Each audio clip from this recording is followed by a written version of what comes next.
Bonjour et bienvenue dans ce nouvel épisode de C'est pas dans ta tête. Aujourd'hui, nous poursuivons notre série sur les épisodes consacrés au trauma développemental et aux NARM. Dans l'épisode d'aujourd'hui, nous allons voir les 5 styles de survie quand s'adapter devient un enfermement. Dans le premier épisode de cette série, on a découvert que le trauma développemental ne résulte pas forcément d'un événement grave, mais peut venir d'un manque répété dans les premières années de la vie. Aujourd'hui, nous allons explorer les styles de survie identifiés par Laurent Seller dans l'approche NARM. Ces styles, ce sont des stratégies d'adaptation que nous avons mises en place pour préserver le lien vital à nos figures d'attachement, c'est-à-dire le plus souvent nos parents.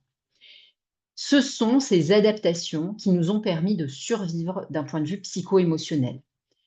Le problème, c'est que lorsqu'elles perdurent à l'âge adulte, elles deviennent des prisons. Voyons tout d'abord ces 5 besoins de base et les 5 styles de survie qui y sont attachés. Très rapidement, dans l'épisode précédent, je vous ai expliqué que selon le NARM, il y a 5 besoins fondamentaux qui doivent être satisfaits dans l'enfance pour permettre un développement sain. Connexion, je sens que j'ai le droit d'exister tel que je suis. Attunement ou syntonie, mes besoins sont ressentis et respectés. Confiance, je peux me reposer sur l'autre en sécurité. Autonomie, je peux dire non sans être puni ou rejeté. Amour et sexualité, je me sens aimable, digne de respect, même dans mon énergie vitale. Si l'un de ces besoins n'est pas nourri, un style de survie se met en place. Ces styles ne sont pas des types de personnalité, ce sont des adaptations inconscientes.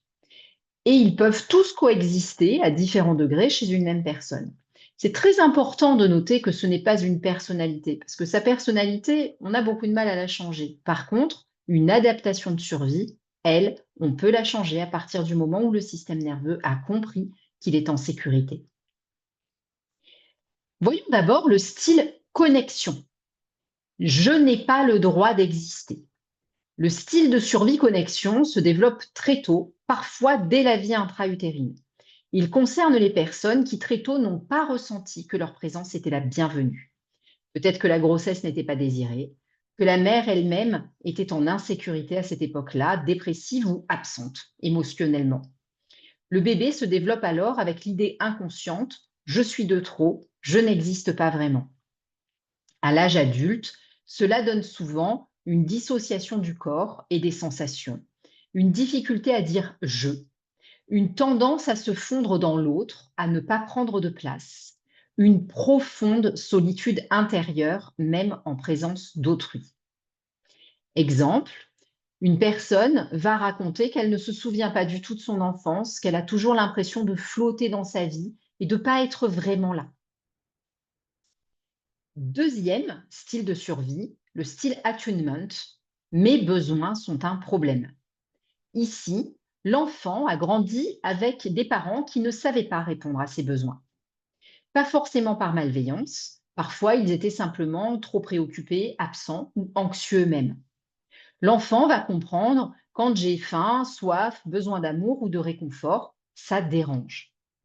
Résultat, il coupe progressivement la connexion à ses besoins, il devient très doué pour détecter ceux des autres et il développe une posture d'hyperadaptation. Adulte, ce style donne souvent une difficulté à demander et à recevoir, des relations déséquilibrées où l'on donne beaucoup trop, des troubles alimentaires, des addictions, une dépression masquée. Par exemple, une personne qui raconterait qu'elle s'oublie systématiquement dans ses relations, qu'elle culpabilise dès qu'elle prend du temps pour elle ou qu'elle finit toujours épuisée. Le style de survie confiance. Ce style-là, il nous raconte « je ne peux compter sur personne ». Il émerge lorsque l'enfant a été trahi ou déçu par les figures censées le protéger. Il a ressenti que faire confiance, c'est dangereux. Il en tire la croyance « je dois tout faire seul, Ne jamais dépendre de personne. À l'âge adulte, on retrouve une posture de contrôle, un besoin de tout anticiper, une difficulté à déléguer, à lâcher prise, une tension constante dans le corps. Sous cette autonomie apparente, il y a beaucoup de solitude et de tristesse. Ça serait le cas d'une personne qui expliquerait qu'il a réussi professionnellement, mais qu'il ne laisse personne l'approcher vraiment et qu'il se sent vide dès qu'il arrête de travailler. Style de survie suivant, le style autonomie. Celui-là, il nous raconte: si je dis non, je vais être rejeté. Ce style apparaît lorsque l'expression de la volonté de l'enfant est perçue comme une menace par l'adulte. Un enfant qui dit non et se fait rabrouer, moquer ou ignorer va comprendre: il faut que je dise oui, même quand je ne veux pas. Dans cette catégorie-là, on va mettre aussi tous les cas où, sans aller dans l'opposition, dans le fait de dire non, on se montre tel que l'on est, avec nos besoins, nos particularités, notre originalité, et qu'on est rabroué, moqué ou ignoré. Adulte, ça va donner une grande peur du conflit, une difficulté à poser des limites, une suradaptation permanente et de la rancune et de l'épuisement caché.